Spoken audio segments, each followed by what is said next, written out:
Hello, and welcome to my channel. For those of you who frequent my channel or have just stopped by in the past, you probably know me for my ASMR meditation type videos, a series I've entitled An ASMR Journey. But today I thought I'd do something a little different. I'm starting a new series where I play mobile games and any kind of online games for y'all. Today's game is called Business Deal, which is like a fan-made version of the Monopoly Deal game. The rules, the gameplay, and the cards are pretty identical to Monopoly Deal, but the name was changed, obviously, to avoid copyright infringement. So for today's video, I thought I'd go over the rules, the gameplay, all the different cards, and some frequently asked questions for the folks who are not familiar with this game, so that we can all get on the same page. And then in a future video is when I will begin playing this game with some folks online.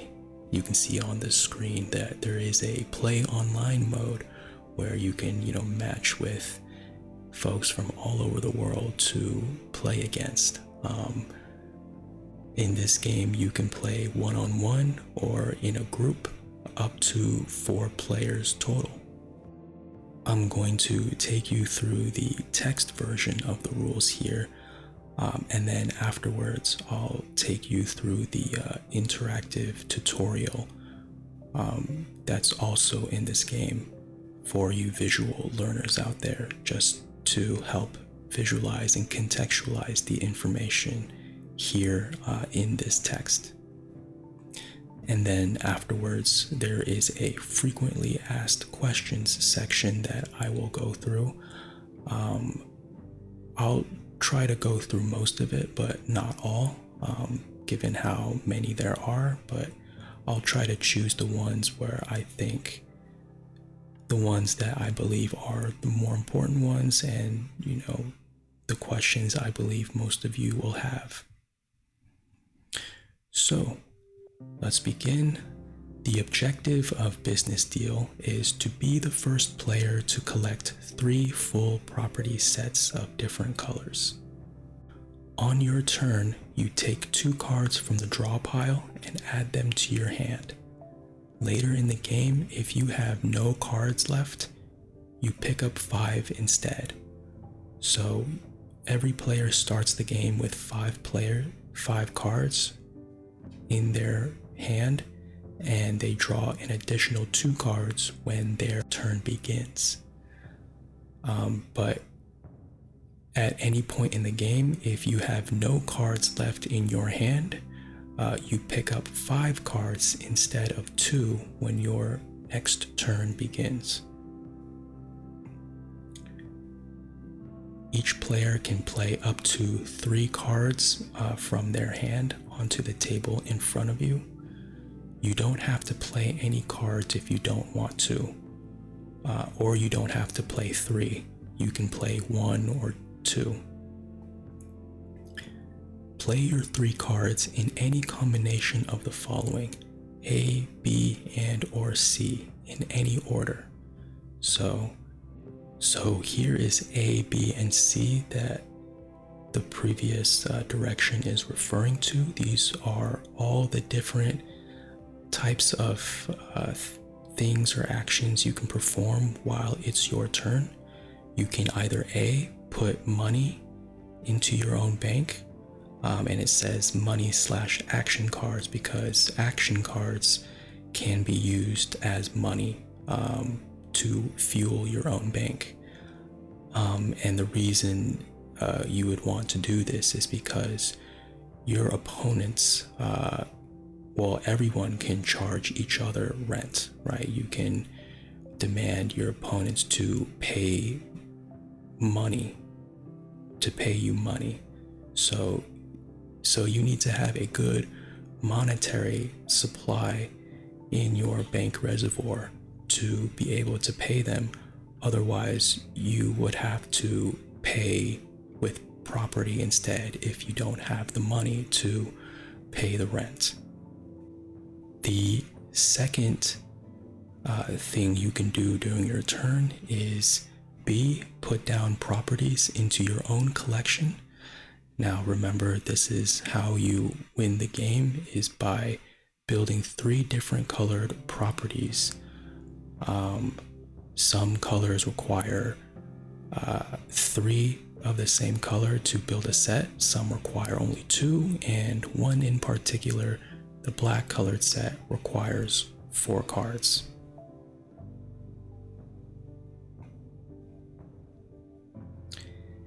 And the third thing, C, is you can play an action card into the center of the field. Each action card has its unique abilities to give yourself an advantage in the game. And we're going to go over all the different cards, the action cards, the property cards, and the money cards as we go along here.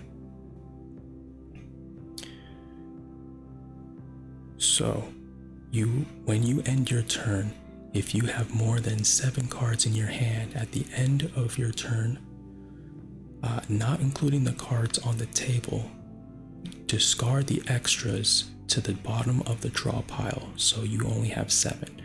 7 is the maximum number of cards you are able to have in your hand. Now here we are into the card details, where I talk about the different type of cards you can encounter and what each one does, what they mean, things like that.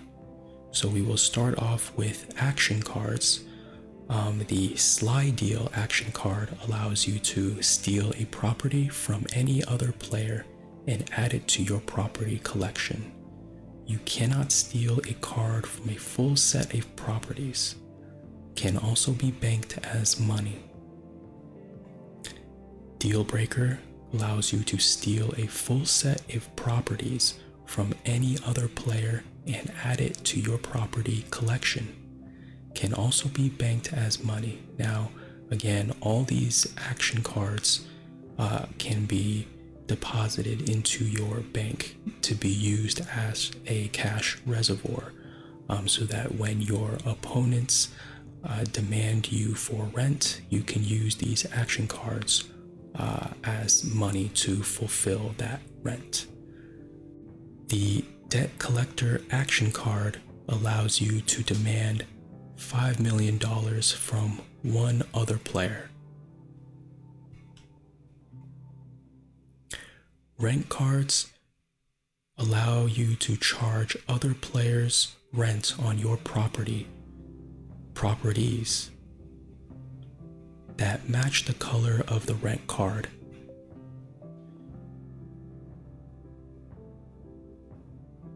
Forced Deal allows you to swap another player's property card with one from your property collection.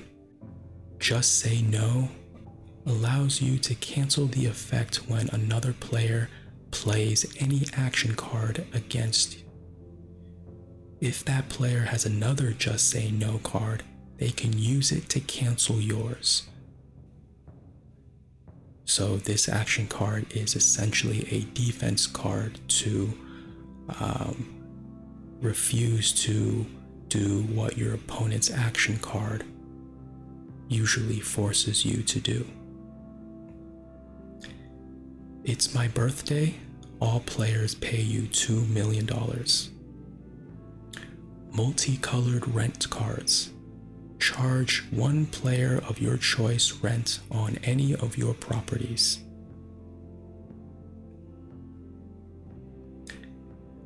Double the rent. Play with a standard rent card to double the amount. I'm going to go back to the rent cards really quick. The amount of rent you charge depends on the property's value. So if in this case the multicolored rent card allows you to choose any color on your field. But some rent cards have two colors on them, and so you have to have a property that matches the color on that card. So for example, a rent card has blue and green, so you would need properties matching those colors in order to charge rent. And the blue color in particular, if you have one card on the field, that means you charge 3 million from all your opponents, and then 2 blue cards means you charge everyone 8 million. So all the valuations of the rent are printed on each card. House, hotel. Add these cards onto a full set of properties to add to the rent value. You can only have one house and one hotel on any set. You can only add a hotel to a property set after you've added a house. You cannot add houses or hotels onto the railroads or utilities sets. Money cards. So these are the cards that you can put into your bank account and use them to pay other players. Now again, you can also use action cards to put into your bank and use as money cards as well. And then if you don't have any money cards, action cards in your bank pile and your opponent charges you rent, you are forced to pay with any property cards you have on the field to satisfy that rent. Pass Go card allows you to pick up 2 extra cards from the draw pile. You can play more than one Pass Go card per turn.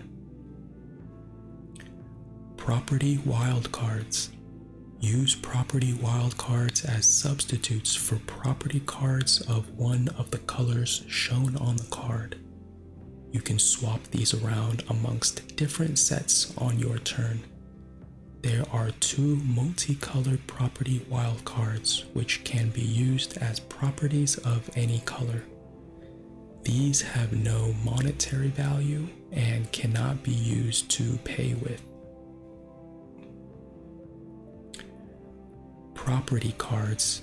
Each card shows how many properties you need of that color to complete a full set. This applies to railroads and utilities too. So now here we are in the interactive tutorial module of the game, just to better contextualize all the rules that I just laid out for all you visual folks who learn better seeing the actual gameplay rather than reading or listening about it. So again, the game starts with 5 cards for each player. So you see here, there are 4 players, including myself here at the bottom. 2 cards are dealt at the beginning of your turn. You can play up to 3 cards during your turn. And remember, it's up to 3 cards. You can play 2, you can play 1, or just none. You can completely skip your turn.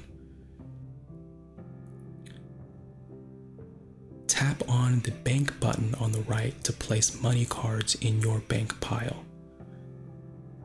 Money card is used when opponent asks for money, right? So whether they rent you or hit you with the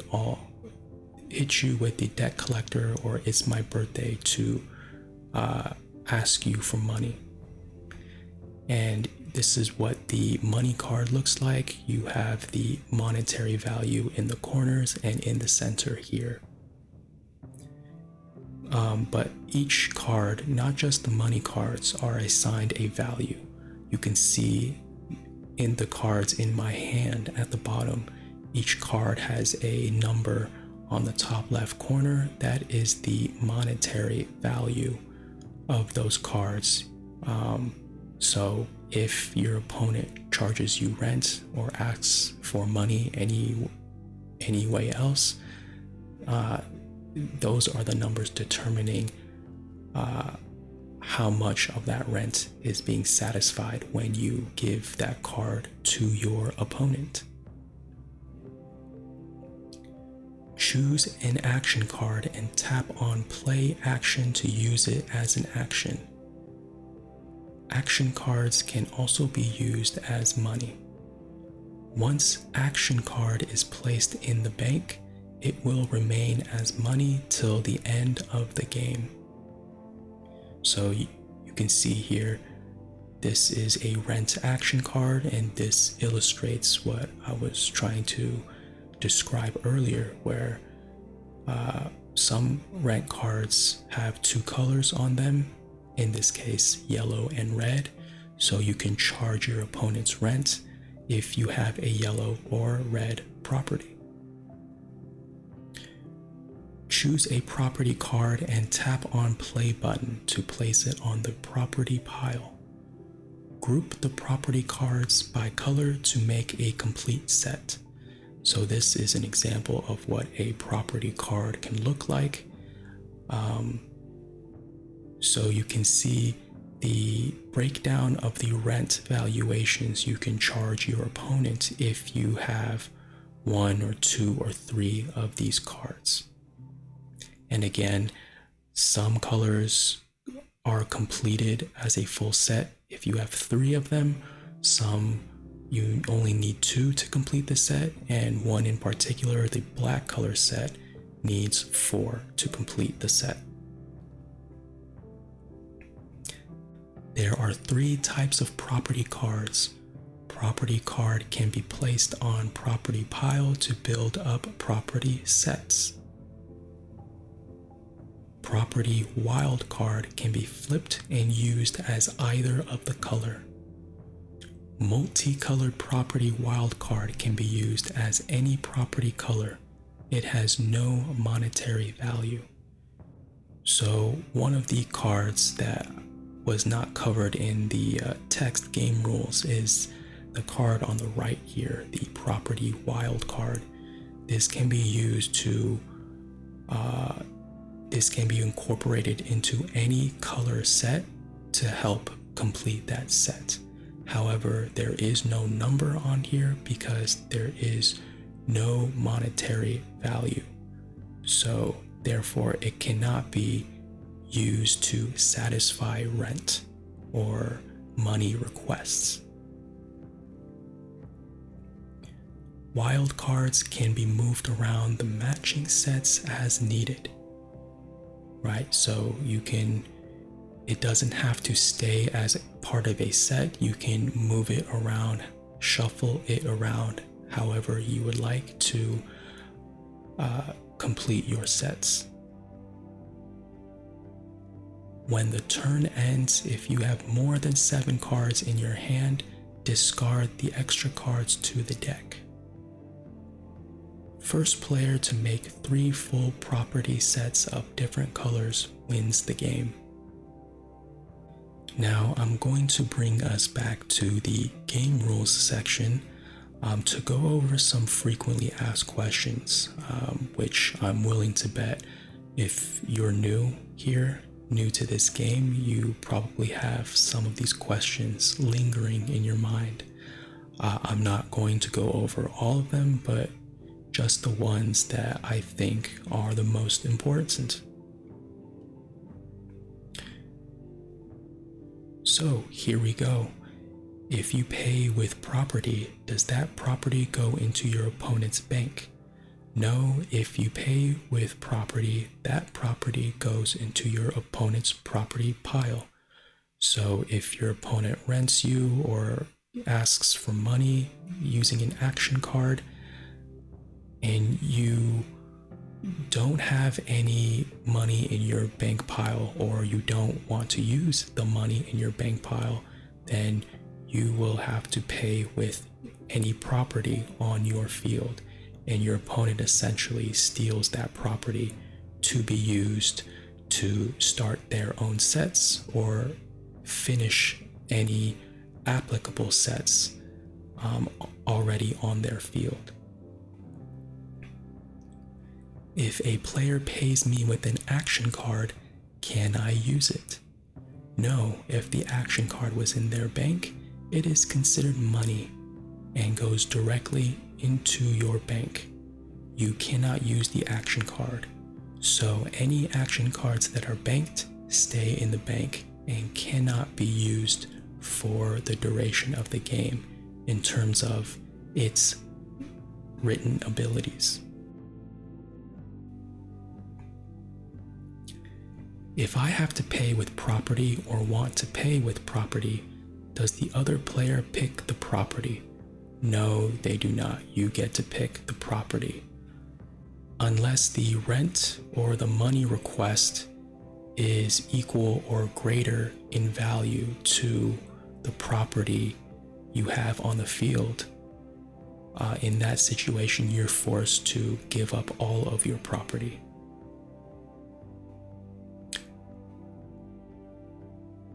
Which business deal cards can I use to pay rent? You can pay with any combination of cards on the table in front of you that include money, property, action cards. You cannot pay with any cards in your hand. The card must be laid on the table during your turn in order to be used for payment. What if I don't have the exact amount of money to pay another player? Is change given? No, unfortunately, no change is given.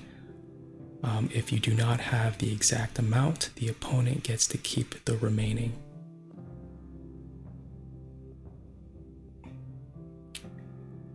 Can I put the cards that people pay me with into my hand? No, once a card is laid on the table, it remains on the table. You can never put cards back into your hand.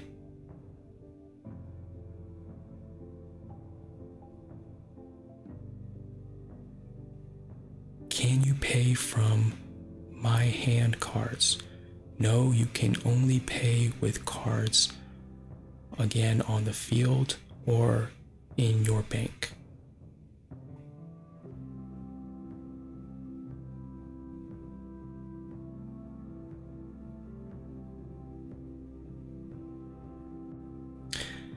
How does a Just Say No card work with double the rent cards?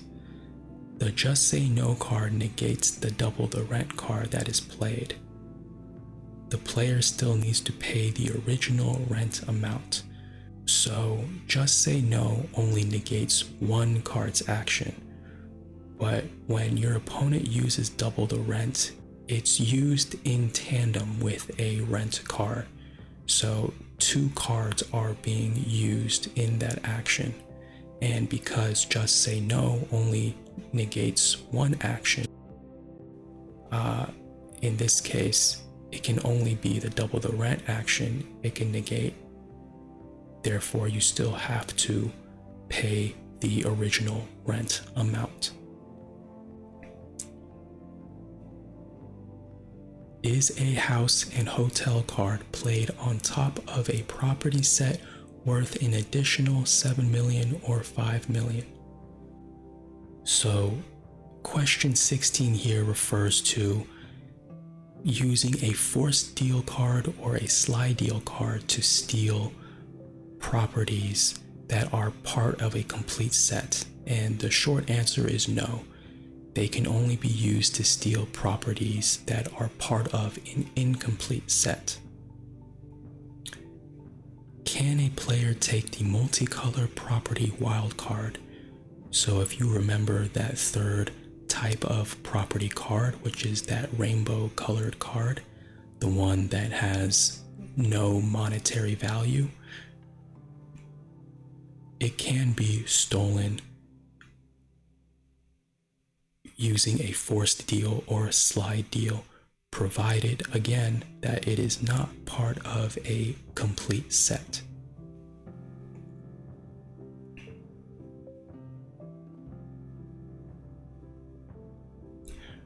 What happens when you have more than the needed number of property cards for a certain color property set?